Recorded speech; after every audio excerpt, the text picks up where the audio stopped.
उपस्थित सभी सम्मानित अतिथि, कार्यक्रम में उपस्थित राजस्थान के कोने कोने से पधारे हुए, अपने अपने क्षेत्रों के अंदर महारत हासिल किए हुए, ईश्वर ने कुछ कमी जरूर रखी है, लेकिन उस कमी की पूर्ति अपनी योग्यता के आधार पे, अपनी इच्छा शक्ति के आधार पे और अपने कर्म के आधार के ऊपर पूरे करने वाले सभी प्रतिभागी।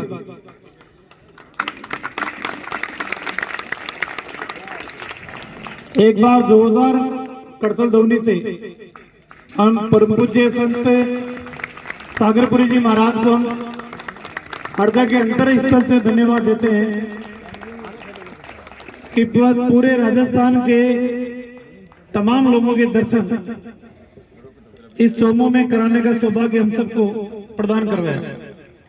अभी महाराज श्री कह रहे थे कि विधायक जी ने व्यवस्थाएं कराई, मैंने कोई व्यवस्थाएं नहीं कराई। महाराज ने मुझे आदेश दिया, उस आदेश की पालना के लिए कुछ लोगों को सहयोग के लिए मैंने कहा, और मुझे खुशी इस बात की है कि मैंने महाराज का नाम लेकर ही सबसे बात की कि महाराज श्री का ऐसा कार्यक्रम है, उस कार्यक्रम में आपको सहयोग करना चाहिए।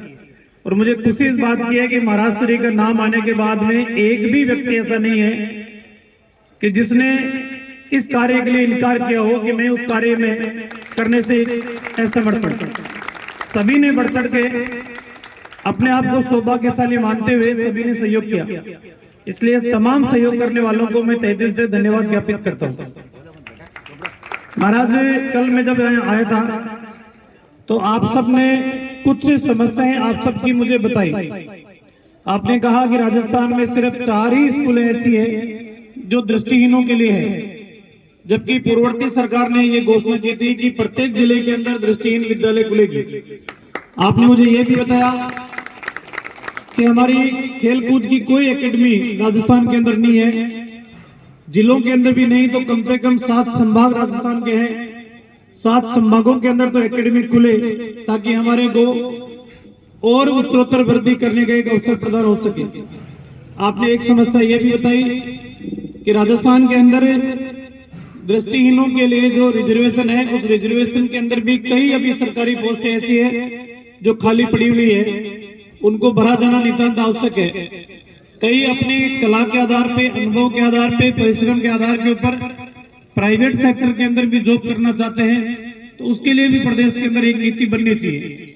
इन तमाम समस्याओं से आप सबने मुझे अवगत कराया। मैं आपको पूर्ण विश्वास के साथ कहता हूं कि अगले महीने विधानसभा का बजट सत्र शुरू हो रहा है और मैं राजस्थान सरकार का भी ध्यान इन सब समस्याओं की ओर में दिलाने की पूरा प्रयास करूंगा।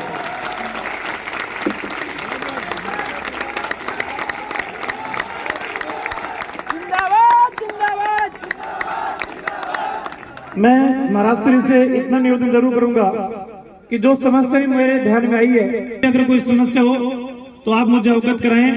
आप सबकी भावनाओं को विधानसभा के पटल के ऊपर मैं पुरजोर शब्दों के अंदर रखूंगा और मुझे पूरी उम्मीद है कि सरकार आपकी समस्याओं को गंभीरता से लेगी।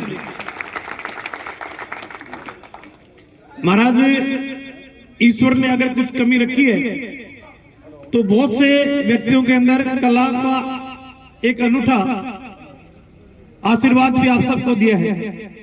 अभी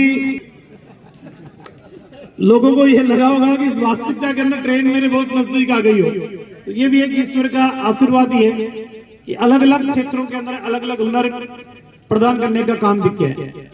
लेकिन यहाँ जितने भी प्रतिभागी हैं, उन सब के चेहरों से एक बात तो स्पष्ट झलकती है कि जो कमी रही है उस कमी की चिंता नहीं है। हर चेहरे के ऊपर उत्साह है, उमंग है, उत्कर्ष कर गुजरने की जज्बा है।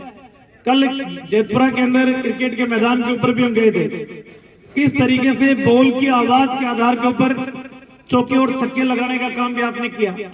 तो ये भी एक तपस्या ही है, जिस तपस्या का जीवन आप जीने का प्रयास करें। मैंने बॉलिंग की थी, जयपुर जीती है, तो जयपुर के तमाम उस खिलाड़ियों को मेरी ओर से ढेर सारी शुभकामनाएं और बधाई देता हूं और आशा और उम्मीद करता हूं कि चोमू को ये आतिथ्य आप दोबारा बहुत जल्दी आप प्रदान करोगे। निश्चित रूप से महाराज श्री जो कह रहे थे कि बहुत सी कमियां आपके रही होगी,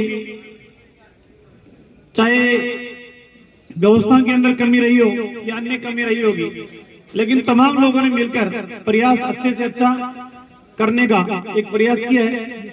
अगर कमी रही है तो उसके लिए मैं एक छोटा सा जनप्रतिनिधि होने के नाते मैं भी क्षमा प्रार्थी हूं कि वो हमारे वजह से ही कोई कमी रही होगी, लेकिन मैं आशा और उम्मीद करता हूं कि दोबारा जब चोमू का ऐसा अवसर मिलेगा तो उसके अंदर वो कमियां रही है उनको भी हम दूर करने का प्रयास करेंगे।